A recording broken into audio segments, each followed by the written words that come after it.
Pues muy buenos días, amigas y amigos de los medios de comunicación.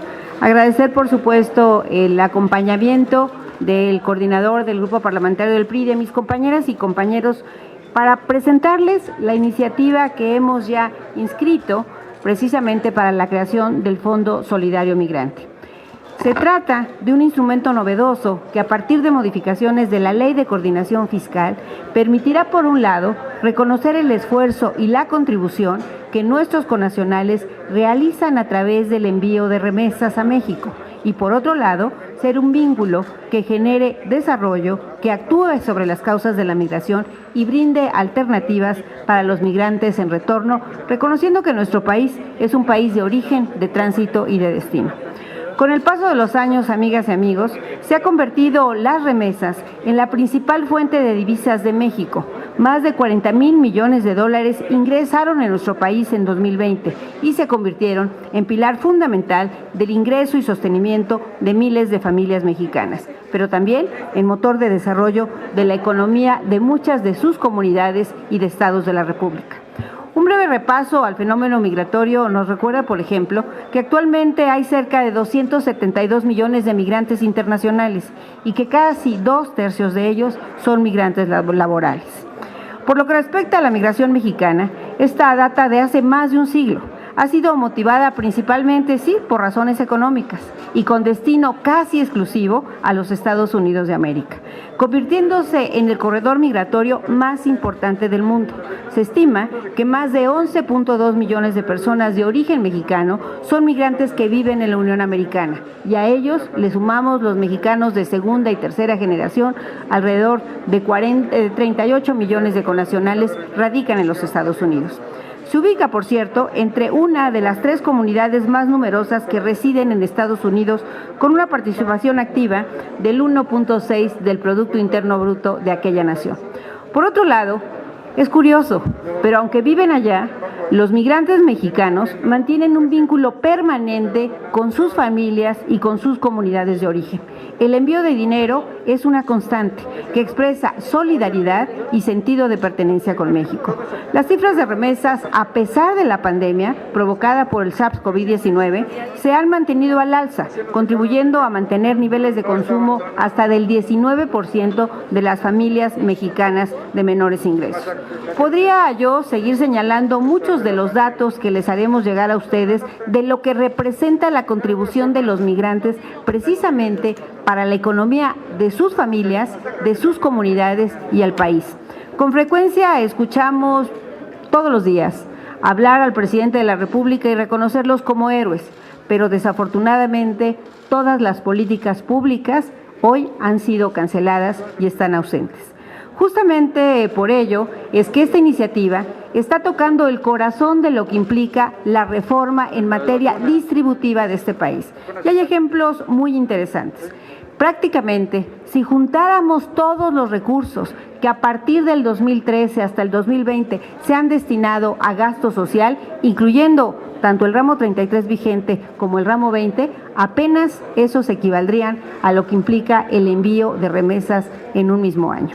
En fin, lo que buscamos entonces es que esta iniciativa vincule las remesas que se reciben con el fortalecimiento de las regiones en las que se erogan, pero también como un mecanismo que compense la extinción de fondos de apoyo a las y los migrantes por la Administración Federal.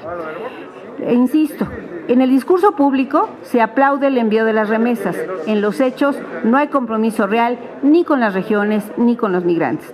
Es preciso entonces que se haga una modificación a la Ley de Coordinación Fiscal para reconocer la aportación de la diáspora y darle permanencia y sustentabilidad hacendaria a los aportes que hace la migración a la economía regional y nacional. Estamos considerando que este Fondo Solidario Migrante se construya con el 6.4% del mismo, esto es 5.9 mil millones de pesos, los cuales pueden ser distribuidos por fórmulas precisamente a los estados del país que reciben remesas de sus familiares, de sus migrantes. Con ello, con este fondo, lo mismo podremos atender aquellos objetivos de los programas que han sido cancelados, desde los más sensibles como es la repatriación de cuerpos hasta por supuesto el compromiso de qué ofertarle a los migrantes en retorno que han sido deportados y muchas de las ocasiones tienen que volver a empezar de cero cuando llegan a sus lugares de origen. En fin, constituir el Fondo Migrante es un acto de justicia hacendaria, en virtud de que primero es pertinente incluirlo para impulsar las regiones y a las familias en la captación de ingresos fiscales. Segundo, porque las remesas se han constituido en uno de los pilares del equilibrio social en México. Tercero, porque las familias y los migrantes necesitan apoyos específicos para impulsar la infraestructura en sus localidades, pero también para crear la atención a los problemas de repatriación, de eventuales gastos funerarios, de proyectos concurrentes de atención y de desarrollo.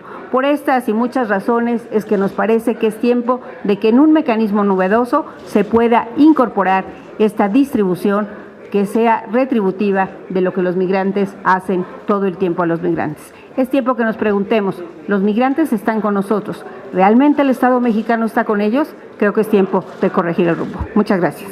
Escuchamos a nuestra diputada Marilena Serrano.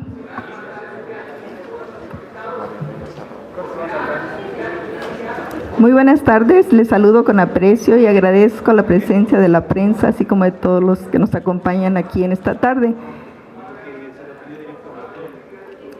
Su servidora María Elena Serrano Maldonado, migrante bracera de la edad de 5 años, migramos con nuestra familia al norte de California a trabajar en los campos agrícolas.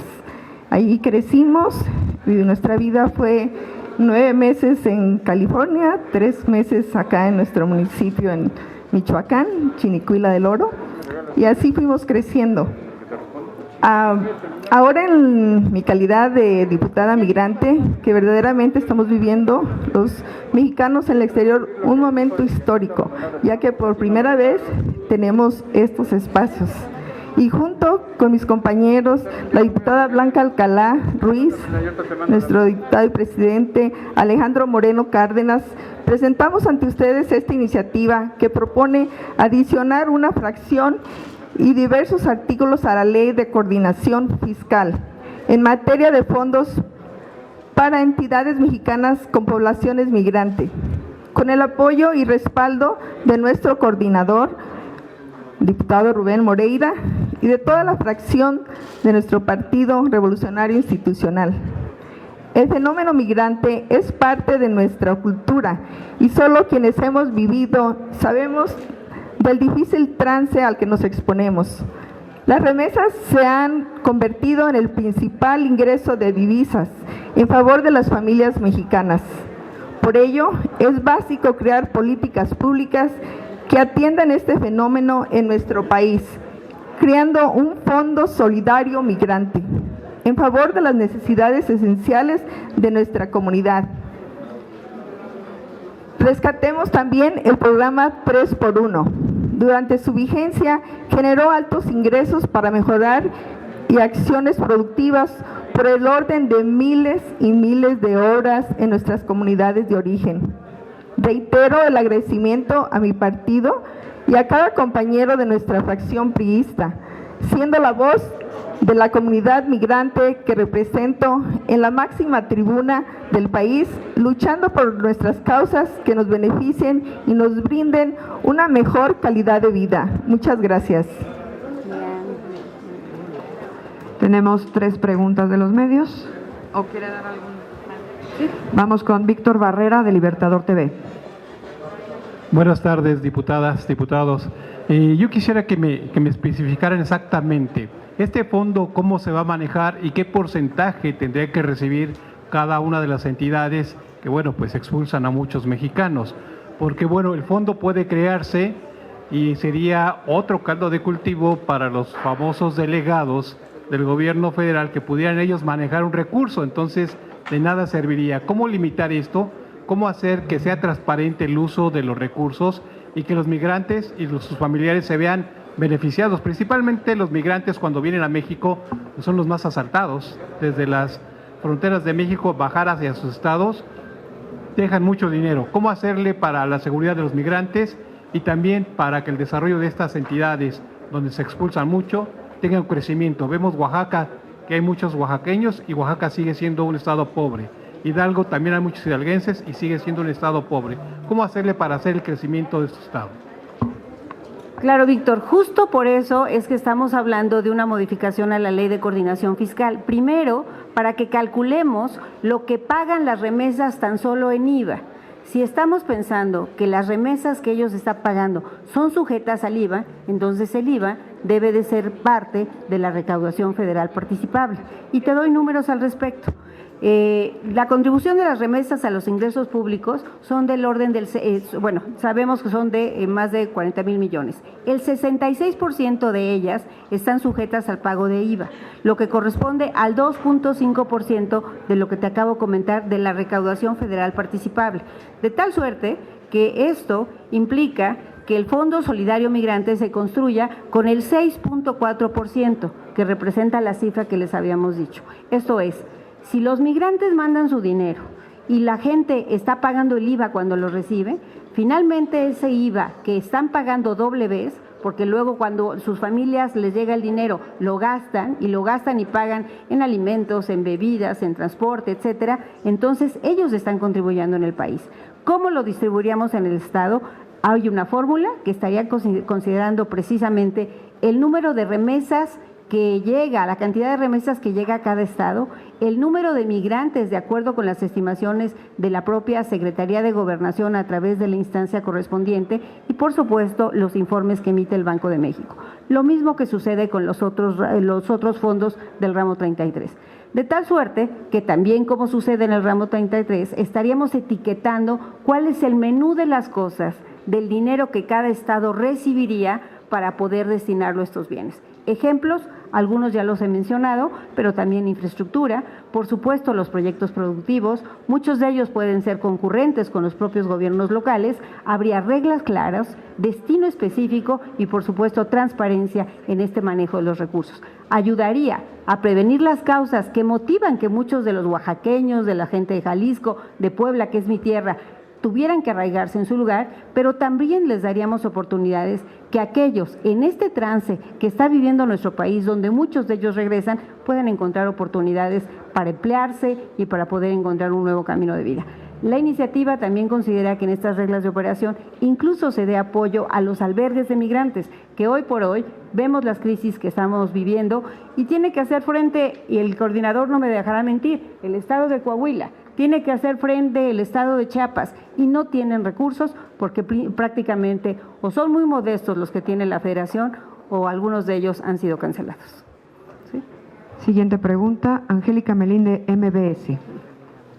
Acá. Buenas tardes, diputadas, diputados, muchas gracias. Yo quiero hacerles un par de cuestionamientos. En el caso de esta propuesta del Fondo Migrante, ¿cómo le harían para que esta petición o proyecto pudiera integrarse al presupuesto si ya se perfila que la mayoría de Morena no va a permitir que se le mueva, como sucedió en la legislatura anterior, ni una coma, ni a los ingresos, ni al presupuesto de egresos? Entonces, pues, ¿qué van a pelear o cómo le van a hacer para que este tipo de propuestas puedan integrarse si la mayoría, al parecer, no va a aceptar cambios para nada? Y a la diputada Alcalá, si fuera tan amable de aclararnos, vimos el orden del día de la Comisión de Presupuesto que traía, quizás por error, no sabemos, se lo quiero preguntar, dictamen de presupuesto de egresos 2022. Obviamente, pues no lo podrían aprobar este día, no tienen discutido a fondo el tema, supongo. Nada más quisiera preguntarle si este fue un error de dedo o si es un modo de meterles presión también para este asunto de que el presupuesto va a salir como se ha planteado sin cambios y entendemos que también tienen pendiente aprobar la cuenta pública 2019. ¿En qué quedó la comisión? Claro, primero me refiero al Fondo Migrante, el Fondo Solidario Migrante. La verdad es que creo que es un llamado a todos los grupos parlamentarios. De manera histórica, hoy tenemos a 10 diputados migrantes Necesitamos que efectivamente, más allá de su participación política, en los hechos se vean resultados de que estamos tomando en cuenta a la diáspora mexicana. Prácticamente representan una tercera parte de los mexicanos que vivimos en este país. Nosotros estaremos buscando, y por eso es que la diputada migrante María Elena Serrano está también suscribiendo la iniciativa, nuestro presidente del partido, el coordinador del partido, y haremos el trabajo de cabildeo necesario con todos los diputados, indistintamente de la fracción, que son de estados altamente expulsores de migrantes. Por ello yo valoro que hoy nos están acompañando en esta presentación compañeros del Estado de México, que son muy importantes, compañeros de Jalisco, compañeros de Michoacán, de Oaxaca, de Guanajuato, de Puebla, de Chiapas. Prácticamente la totalidad del país tiene una fuerte expulsión de migrantes. Hoy necesitamos que estos compañeros legisladores, no solamente en los discursos, sino en los hechos, les respondan. El instrumento es un instrumento viable, es un instrumento que además se está considerando que de manera anual vaya creciendo hasta lograr el 0.010% de la recaudación federal participable. Serían fondos similares, insisto, como sucede con el de infraestructura social o el de educación o el de salud. Tienen esa ventaja cuando hablamos de coordinación. Ya la iniciativa está inscrita, ha sido turnada ya a las comisiones, indistintamente de que volvamos a presentarla en el Pleno, para que dé oportunidad a que en los dictámenes que corresponda sea tomada en cuenta. Segundo, seguramente te refieres a deber algún error de dedo, porque lo que hemos aprobado ayer en la mesa directiva y hoy en la reunión de comisión es el calendario de la ruta que seguirá esta Cámara para la aprobación del presupuesto. De hecho, la próxima semana arrancaremos el presupuesto, la discusión del presupuesto en un parlamento abierto a petición del grupo parlamentario del PRI. Será un parlamento amplio. Estaremos aquí trayendo, además de especialistas, a muchos de los representantes de las organizaciones de la sociedad civil, que son quienes conocen la problemática, quienes tienen alternativa, y que por lo que respecta al grupo parlamentario del PRI y a la Alianza Va por México, así nos los ha instruido el coordinador, serán propuestas puntuales que estaremos presentando en nuestro presupuesto alterno. Y en ese calendario, y con eso termino, el 30 de octubre tendrá que aprobarse la cuenta pública, pero en las siguientes semanas nos harán llegar el proyecto de dictamen para que lo podamos ir conociendo y advirtiendo la posición o las observaciones que haya lugar tanto en la comisión como en el Pleno. Quisiera insistirle en la pregunta, diputada Alcalá, de si tienen la previsión de que Morena no va a permitir que se le cambie nada, y también aprovechando que usted es integrante de la Comisión de Hacienda, también se tenía la previsión de que sería mañana cuando se dictaminen los ingresos y pues sin un solo cambio. ¿Sí será así? Porque ya está programado que este siguiente lunes pues ya la discusión llegue al Pleno de los ingresos. Bueno, precisamente en este momento mis compañeros que forman parte de la mesa directiva de la Comisión de Hacienda están en reunión y seguramente de ahí sabremos qué es lo que sucede. Y con la venia del coordinador lo que me preocupa es que hacerlo de manera violenta estaría violentando el propio reglamento de la Cámara, donde se exige que 5 días antes de su votación sea distribuido entre los miembros de la comisión. Creo que hay que tomarlo en cuenta. ¿Sí? Y vamos ya con la última pregunta. Ivonne Reyes, de Reporte Índigo. Muy buenas tardes. Yo quisiera preguntarle al coordinador parlamentario su postura respecto a la declaración que hizo por la mañana el presidente López Obrador, en el sentido de que van a impugnar la resolución de un juez para que se le aplique la vacuna COVID a los niños menores de 12 años. López Obrador dijo que van a impugnar esta resolución. Si una vez más muestran su insensibilidad ante esta situación que están enfrentando los niños, sobre todo porque, bueno, ahora es ahorita lo de la vacuna COVID, ¿no? Pero lo hemos visto con los medicamentos oncológicos para los menores de edad. Por favor. Bueno, mire, yo no vi la declaración, más bien le voy a dar una postura de nosotros con respecto a ello. No vi la declaración porque en esos momentos estábamos nosotros en la Corte entregando la acción de inconstitucionalidad que nosotros juzgamos conveniente con el tema de la revocación. Mire, en el tema de salud, nosotros estamos ciertos que el gobierno de Morena ha descuidado todo el esquema de vacunación, no solamente que es importante hoy por la pandemia de COVID, sino ha abandonado todo, el sarampión, tuberculosis, todas aquellas acciones que durante tantos años construyó no un gobierno, sino el Estado mexicano, en el cual participaban hasta las escuelas públicas, ofreciendo sus espacios para la vacuna, la cartilla de vacunación, todo lo que usted conoce, ha sido abandonado. Bueno, en el caso particular del COVID, ¿nosotros qué pensamos? Nosotros pensamos que la Secretaría de Salud de la Administración Pública Federal nunca convocó a los mexicanos a enfrentar con responsabilidad la pandemia. Nunca hubo una acción coordinada que, siendo un Estado federado y siendo una gran nación, tenía que salir desde la Secretaría de Educación Pública, de la Secretaría de Salud de la Administración Pública Federal. Esa es la primera. Segundo, hoy el tema no es, creo, qué tan rápido sale una resolución de amparo o no sale. No, el tema es que deberíamos de tener vacunas para todos, suficientes, y que la 13 economía del mundo, porque eso somos nosotros, tuvo y tiene la disponibilidad de recursos para vacunar a toda la población.